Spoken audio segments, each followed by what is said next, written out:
noodtoestand geldt er niet. Door de hoge dieselkosten houden deze jeepney-chauffeurs nog maar een kwart van hun dagsalaris over. Pamilya namin, wala naman iuwi.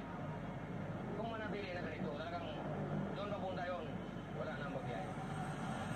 Hun woede wordt gedeeld door tienduizenden Filipino's, want iedereen heeft last van de hoge prijzen. So we're here to protest with them, fight for the removal of value-added tax oil.